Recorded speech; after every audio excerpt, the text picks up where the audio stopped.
Europe 1 Soir. 19h, 21h, Stéphanie Demuru. Et on poursuit nos débats avec Vincent Roy, écrivain, journaliste, Olivier d'Artigol, chroniqueur politique. On parlait de la politique française et parmi les conséquences de la dissolution, le coup d'arrêt brutal pour plus de 150 lois en attente d'examen. Parmi elles, la loi sur le délit routier qui avait été impulsée par le chef étoilé Yannick Aleno, dont le fils a été tué par un chauffard en mai 2022. Yannick Aleno est avec nous en direct. Bonsoir Yannick Aleno.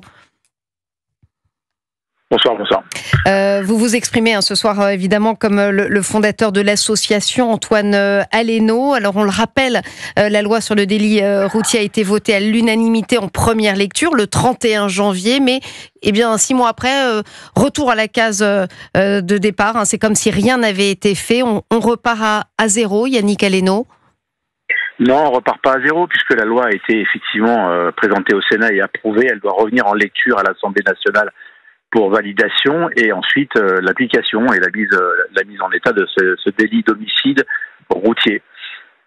Alors, sauf que malheureusement, effectivement, avec cette dissolution, les lois sont caduques. Elles devaient être votées le jour, je crois, de la dissolution. Et aujourd'hui, pour vous, il y a clairement urgence à faire voter cette loi. Il y a urgence, pourquoi ? Parce que ça veut dire qu'on peut, dès que la loi sera approuvée, activer une communication qui sera haute. C'est-à-dire qu'aujourd'hui, demain, si vous prenez de l'alcool au-delà des seuils autorisés par la loi française ou des substances qui sont interdites en France, vous serez accusé d'homicide routier. C'est-à-dire qu'aujourd'hui, votre responsabilité sera engagée, puisque, je le rappelle, mon fils a été tué au mois de mai et la personne qui a tué mon enfant était évidemment dans un effet délictueux et était déféré sous le principe d'un homicide involontaire. Donc aujourd'hui, je pense qu'on peut pas dire ce monsieur qui a volé la voiture ultra puissante, une RS6, c'est pas fait pour planter des fleurs quand on les vole. En plus, quand on est sous substance ou drogue, on puisse dire qu'on n'imagine pas un jour faire du mal à quelqu'un. Et il a fait du mal à mon enfant. Donc oui, je crois qu'il est urgent et important de faire passer cette loi pour que l'on puisse communiquer autrement, que les juges aient de matière à faire leur travail différemment. Et puis surtout, je vous rappelle que ce soir, vous allez éteindre la lumière de votre appartement. 2 à 3 enfants auront quitté la France de moins de 25 ans. Donc il faut 2 à 3 enfants, Yannick Aleno. Oui. Voilà. Donc c'est le rapport que nous avons tous les jours. Donc il faut se bouger maintenant, très vite, pour qu'on puisse agir, pour que l'ensemble des acteurs puissent faire en sorte qu'il y ait de moins en moins d'enfants qui nous quittent, parce que c'est insupportable. Yannick Aleno, évidemment, bien sûr, c'est insupportable. Quand vous dites 2 à 3 enfants par jour, ce sont des enfants tués par des chauffards qui ont usé de substances, d'alcool. Alors il n'y a pas que ça, évidemment, mais il y a les délits. Des délits d'extrême haute vitesse. Et puis je vous rappelle que les enfants aujourd'hui qui vivent de leur mobilité de plus en plus tôt subissent les affres des mauvaises conduites automobiles. Donc un gamin de 15 ans qui prend une trottinette est en risque absolu pour prendre une voiture de quelqu'un qui la contrôle plus, quelqu'un qui remonte. Enfin, je veux dire, c'est 27 000 refus d'obtempérer par an.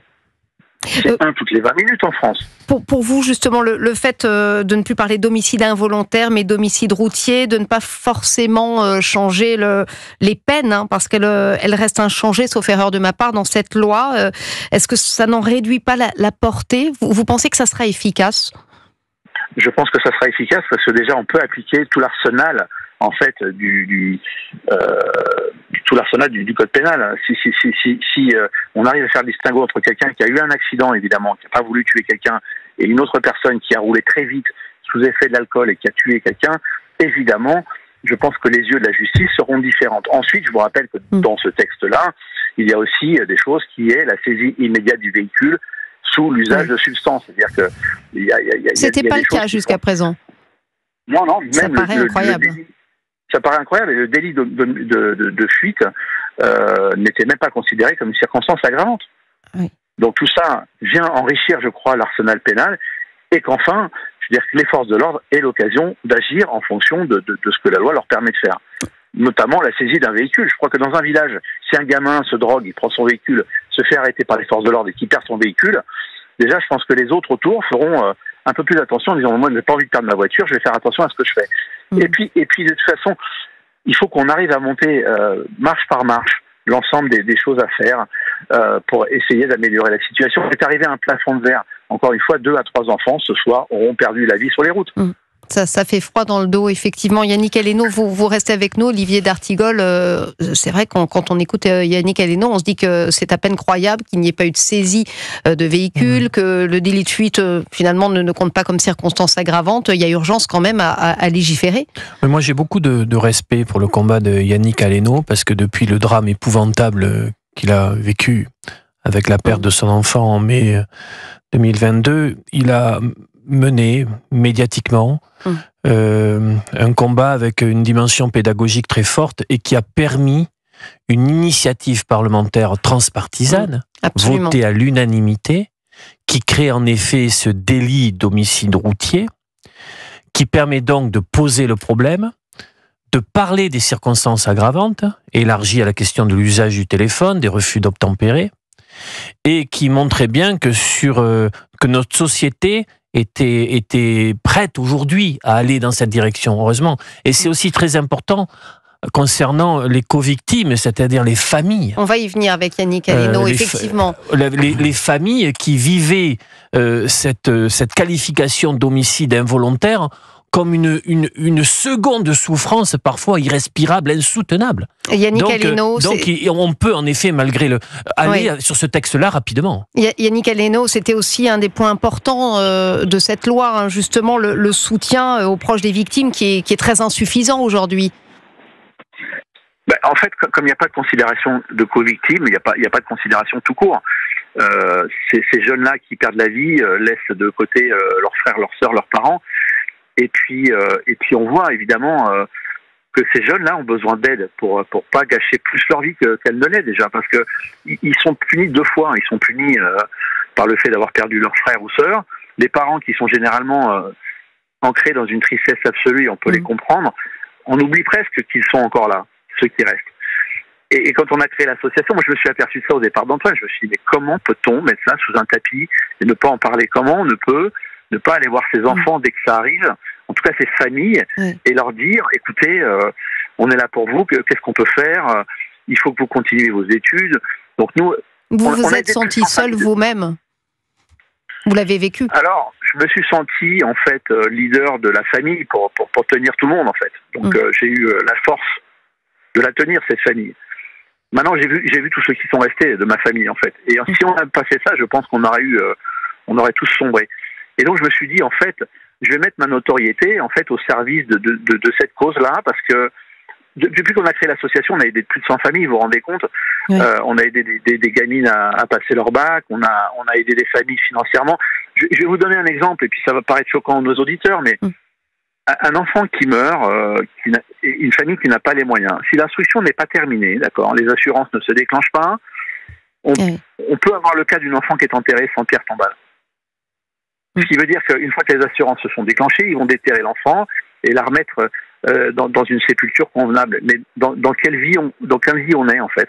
Est-ce qu'on peut considérer ça et en parler, et en tout cas faire en sorte que ça soit moins difficile quand ça arrive? Parce que rien n'est fait. C'est comme des attentats. Les attentats, moi je compare souvent ça aux attentats du Bataclan. C'est 5 fois les Bataclans par an, tous les ans en France.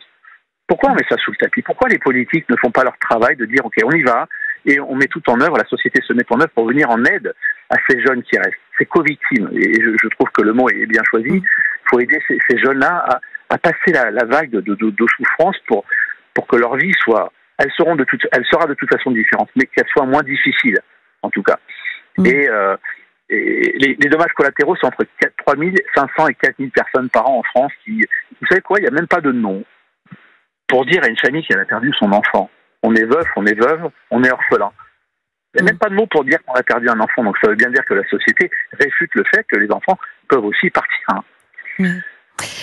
Clairement, Yannick Aleno, aujourd'hui, vous appelez les politiques de tous bords, quel que soit le futur gouvernement, à agir en premier lieu, puisque, on le rappelle, cette loi devait être votée le jour de la dissolution.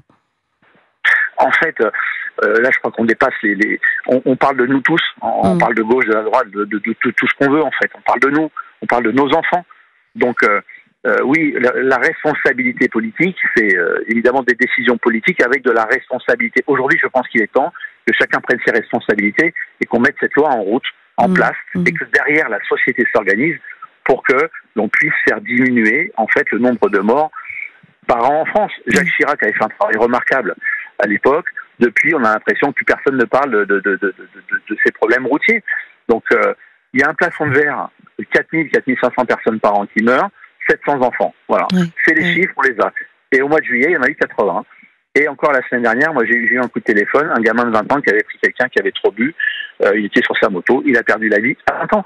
Donc, est-ce qu'on arrête le massacre ? Moi, j'ai envie d'arrêter et en tout cas de construire les choses. Et on entend évidemment votre combat, Vincent Roy. C'est vrai, quand on écoute, c'est très poignant ce que nous dit Yannick Aleno. On a du mal à reprendre la parole derrière, pour être honnête. Pour le moins. Non, mais je crois que ce qui...